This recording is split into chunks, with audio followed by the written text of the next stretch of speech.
ओम श्री परमात्मा नमः। मैं प्रोफेसर हृदय अवस्थी अपने परम पूज्य गुरु जी वेद मूर्ति तपोनिष्ठ गीता उपनिषद पुराण और सांख्य शास्त्र के विशेषज्ञ प्रोफेसर पंडित भगवत शरण शुक्ल जी के साथ में आप सभी का हार्दिक स्वागत करता हूं।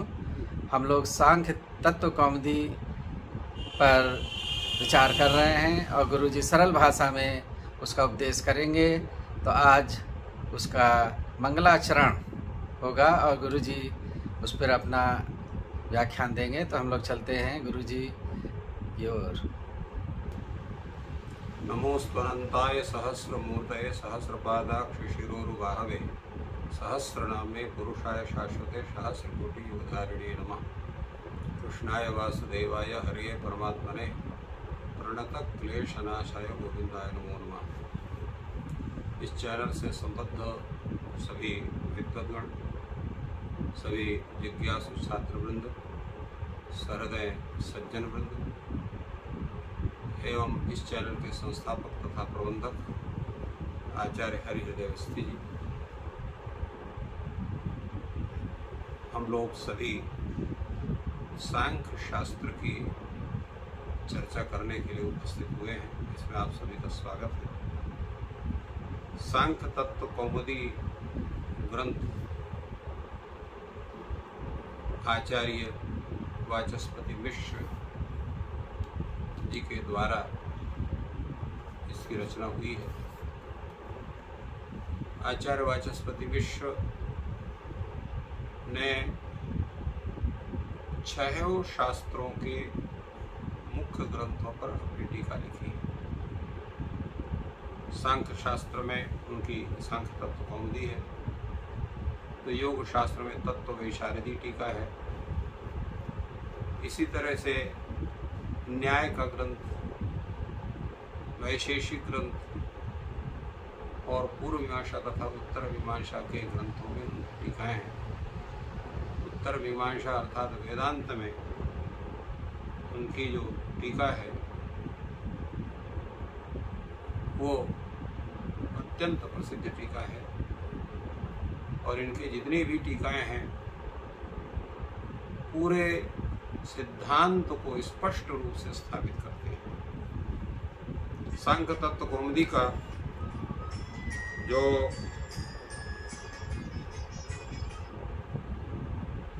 मंगलाचरण है, जिसमें इन्होंने अपना मंगलाचरण स्वतः आचार्य वाचस्पति मिश्र जी ने कहा, उससे हम लोग इस ग्रंथ का प्रारंभ करते हैं। अजामेकाम लोहित शुक्ल कृष्णा बह्वी प्रजा सृजमानाम नमामः। अजा ये ताम जुषमाणाम भजन्ते जहत्येनाम भुक्त भोगाम नुमस्तान। इसमें इस मंगलाचरण में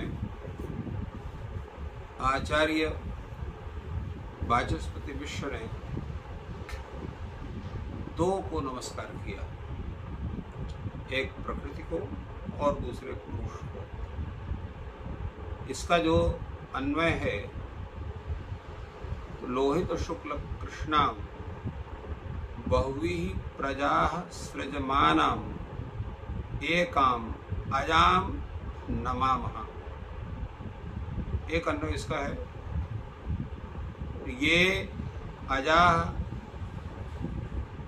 जुष्माणाम ताम भुक्त भोगाम एनाम भजन्ते। ये अजा ये ताम जुष्माणाम भजन्ते भुक्त भोगाम ये नाम जहति तान नुमा। तात्पर्य क्या हुआ इसका? अजा अजन्मा प्रकृति भी है और अजन्मा पुरुष भी है, तो इसलिए अजा शब्द विशेषण हुआ कि वो जो प्रकृति है वो अजन्मा है, उसका जन्म नहीं होता, इसलिए वो नित्य स्वरूप उसका है। और कैसी है वो? लोहित शुक्ल कृष्णा, रक्त, श्वेत और कृष्ण अर्थात काला रंग, 3 रंग है। तो सामान्य रूप से तो ये है कि वो जो है वो लाल रंग की है, श्वेत वर्ण की है, कृष्ण वर्ण की है। तो ऐसा नहीं है। लोहित शब्द या रक्त शब्द उसके रजोगुण का परिचायक है, शुक्ल शब्द सत्व गुण का परिचायक है और कृष्ण शब्द उसके तमोगुण का परिचायक है। तात्पर्य है कि ये जो प्रकृति है ये त्रिगुणात्मिका, सत्व रजस तमस। तो अब यहाँ पर प्रश्न होता है कि इसको शुक्ल लोहित कृष्णाम ऐसा होना चाहिए था, पहला विशेषण होना चाहिए शुक्ल, क्योंकि शुक्ल शब्द जो है वो उसके सत्व गुण का परिचय, सत्व गुण, रजोगुण, तमोगुण। तो उन्होंने लोहित शब्द क्यों पूर्व में रखा, लोहित शुक्ल कृष्णा? तो उसका उत्तर यह है कि सृष्टि की जो प्रक्रिया होती है वो रजोगुण से ही होती है। तो रजोगुण प्रधान स्वरूप जब प्रकृति का होता है तभी सृष्टि की प्रक्रिया प्रारंभ होती है और उसी से फिर महादादि उत्पन्न होते हैं। इसलिए यहाँ पर लोहित शब्द को पूर्व में रखा।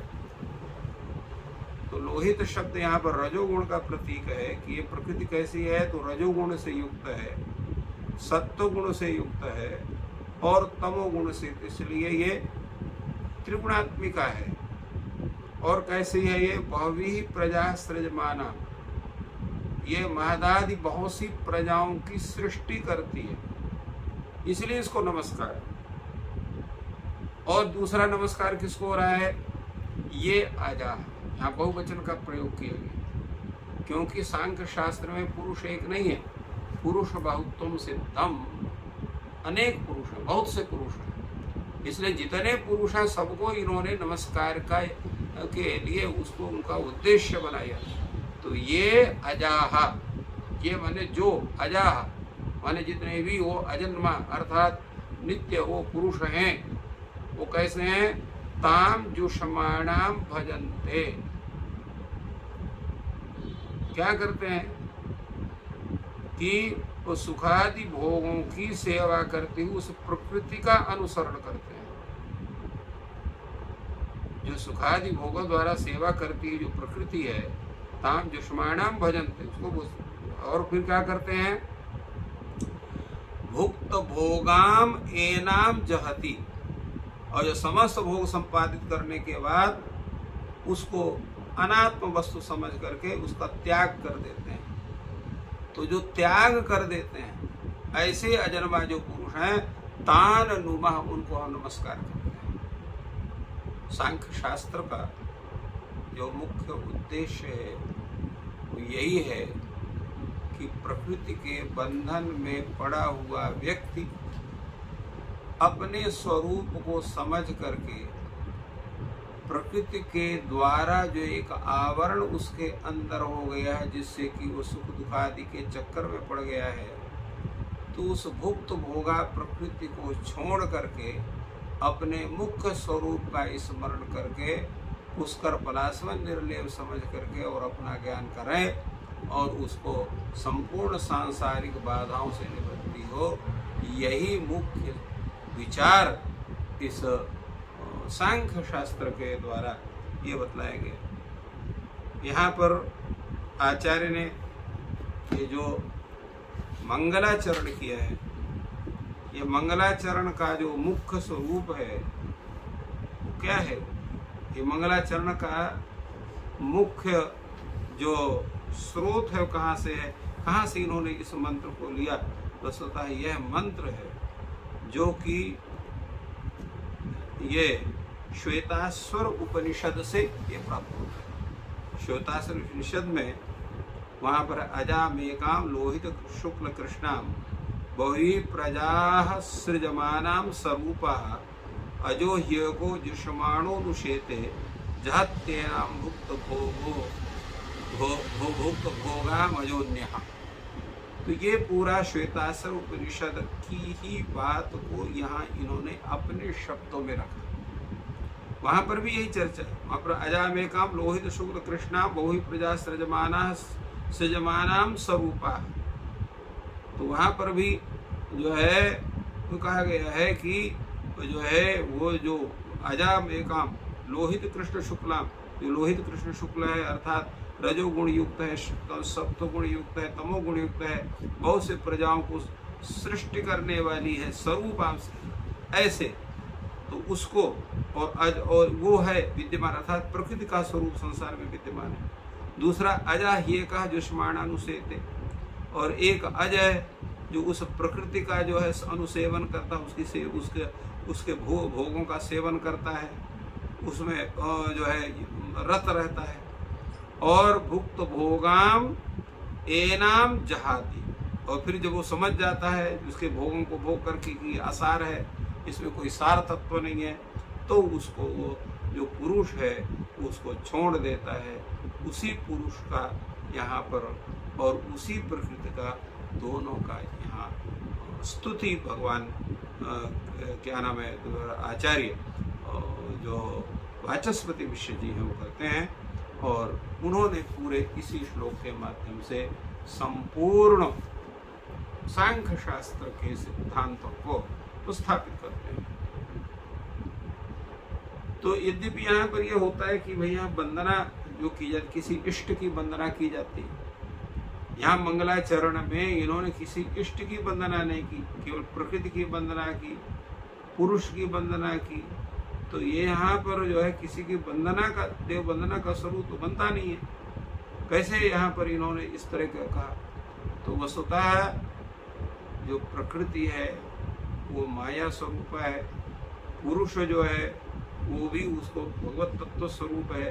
ये तदर्थ दोनों का इन्होंने नमस्कार किया। उसके साथ साथ आचार्यों की भी वंदना करते हैं। कपिलाय महामुनये मुनये शिष्याय तस्य चासूरये पंचशिखाय तथेश्वर कृष्णाय ते नमस्याम। इन्होंने क्या किया?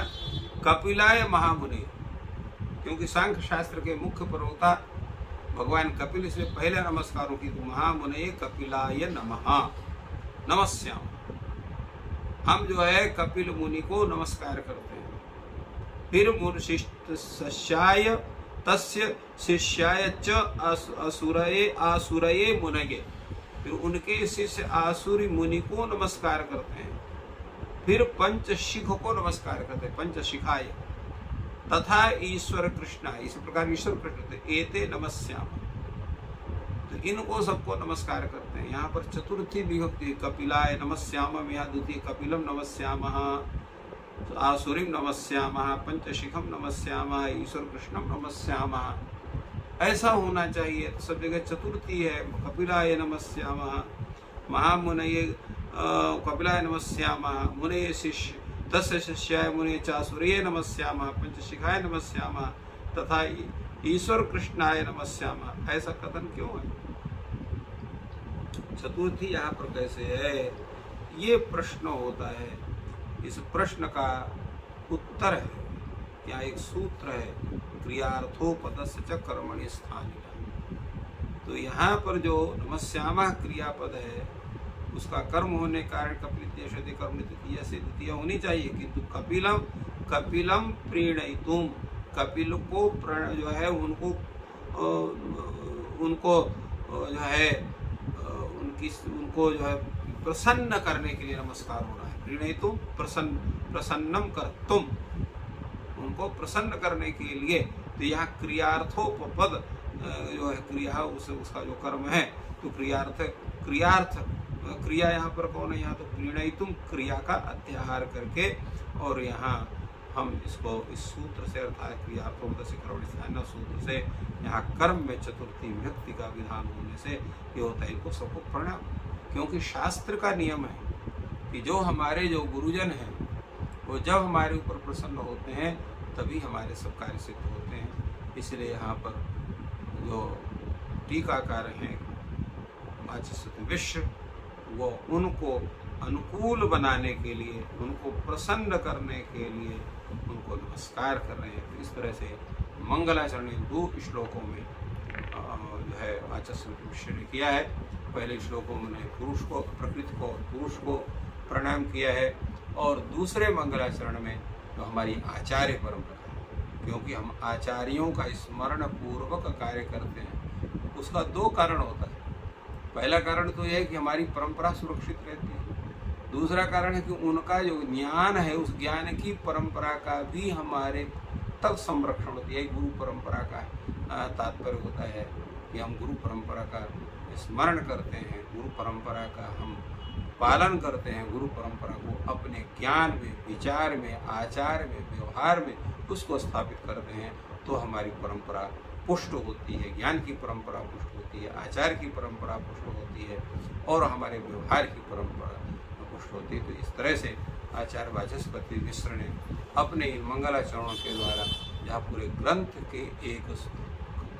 का सूक्ष्म परिचय भी देते हैं, तो वहीं अपनी परंपरा का संरक्षण करने का उपदेश भी देते हैं।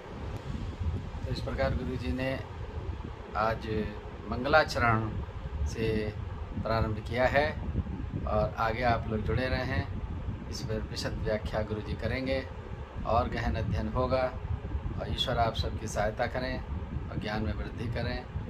आपका दिन मंगलमय हो।